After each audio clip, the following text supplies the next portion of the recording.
can kick things off with the opening statement. Yeah, excited to be back in the championship game. Really appreciate our fans showing up today. It sounded loud over our dugout with a lot of Clemson Tiger fans cheering us on, so that was great. These two guys, JJ and Gov, were the two storylines of the day, I thought. We had great relief pitching by McGovern and what he did to hold down a very dangerous offense. Georgia Tech is a great offense. They can score in bunches and score in a hurry, and had all three pitches working and using the changeup when he needed to. And we had 6 2-out RBIs today, and none bigger than JJ's 2-out grand slam to flip the scoreboard, which was huge. So JJ's had a ton of big hits. I don't know if any of the hits were bigger than the one today. That was massive at the time, and allowed us to continue to tack on some runs. And the relief pitching we got from Joe Allen and McGovern, and even Talon had some tough luck with some errors early, but we thought we pitched well today, and we did what we had to do to get to tomorrow. So excited to be in the game tomorrow, excited to stay here for one more day, and excited to keep playing the tournament. Thanks, Coach. We'll open up to questions. For both the Jacobs, Georgia Tech's lineup is pretty dangerous. Can you talk about, your approach through those innings, just stacking zeros after, they'd taken the early lead. You guys took the momentum back, and you two were able to kind of maintain it. Start with Jacob McGovern. All right.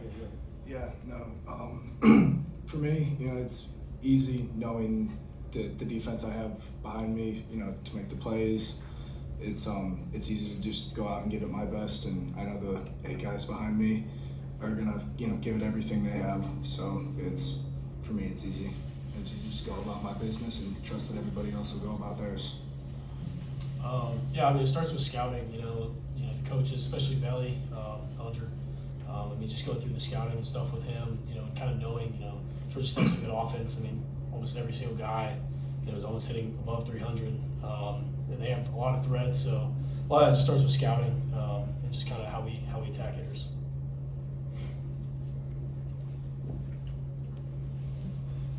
Coach, you mentioned on Thursday that Jarrell's one that every success he has, he truly earns. Just for you, what does it mean to see him have the grand slam that ultimately propels this group to the ACC championship?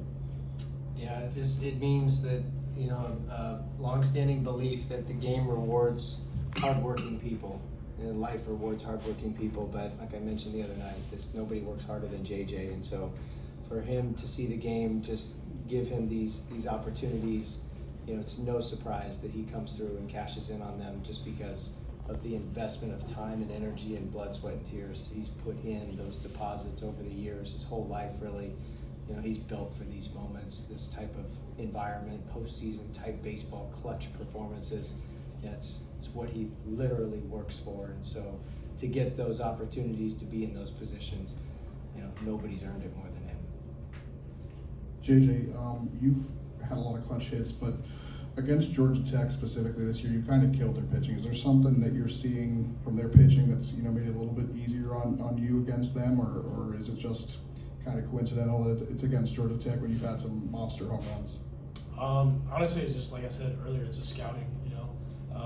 The coaches do a lot of stuff behind closed doors and stuff that we don't really see, and they spend a lot of time. And I would kind of attribute it to just the scouting and the coaching staff. Just having a plan up there and an approach. That helps a ton. Jacob McGovern, this is for you. What was going through your head when you saw JJ hit the grand slam? Oh, it was awesome, to see one of my teammates get to experience something like that. He's the one doing it, but we all feel the joy from it. So, it was huge to pull ahead in the lead like that early in the game, and I feel like it set the tone for the rest of the game. Erik, you mentioned, contributions up and down the lineup, the 2-out hitting. One of the big storylines was sort of punishing mistakes, the Purify stolen base overturned. You sort of talk about your team's mentality and taking advantage of those situations. Yeah, we just want to be the aggressor. In these types of settings, you hear about teams getting the breaks, but a lot of times you can make your own breaks just by being aggressive. So that's been one adjustment we've made in the last couple of weeks. Is just if we're going to make mistakes, we're going to make them going fast, and we're going to be the aggressor, and we're going to go for it. And, we we went through those struggles, and it really helped us to just free our minds up to just play and play mentally free. And I think we're seeing a lot of that now with guys just cutting it loose and having a really good time out there. Coach, how big was it for your pitching that y'all got those big runs at the end on the offensive side? Well, it was huge because we had, 3 guys that were hot or going to get hot, based on the score and the situation. But it was a combination of, McGovern having a 1-2-3 inning in the 8th and 9th, and also us able to separate the game a little bit. If those were closer margin there, and it's a situation where the tying runs at the plate a whole lot easier than maybe we mix and match a little bit more. So what McGovern did was just fantastic, and helped save our bullpen. And we'll be a little thin going in tomorrow. We don't know who we're starting yet, but I know that everyone that's available is going to give their best effort. Any more questions? Okay. Coach, what can you tell us about lineup composition? This lineup seems to have really clicked. You're getting good at bats from Andrew Shufo down at the bottom, and everybody just seems really comfortable. I know you shuffled a little bit earlier. Is this the lineup moving forward? Yeah, this feels like a good lineup. It's just you got a combination of speed and power. It's balanced. We're getting contributions from everybody, and it feels right. You get a spark in there like a TP Wentworth. We had a couple of injuries to McClatty and Becerra that are out for the year, and that allows Crichton to settle in and just instead of platooning, he's in there every day. And when guys get that comfortability of knowing the lineup's going to be consistent, they it allows them to just play without looking over their shoulder, so to speak. Like we jumbled the lineup a lot up early, and it didn't hurt us. It just feels like this is a really good lineup right now. Guys are having quality at bats, and we're scoring runs, and that's what this whole point of the offense is, to score runs.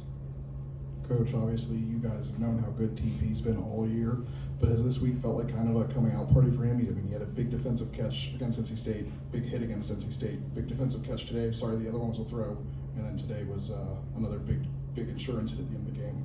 Yeah, we've always known he was going to be a future star in our program. He's just that type of athlete, has that type of physical ability. It's hard in the post-COVID world for freshmen to jump into anyone's lineup at this level, but he's just had to stay patient, and he kept working extremely hard. And he was, every time we'd hit on the field, he was smashing balls, and it felt like that he was kind of that next man up.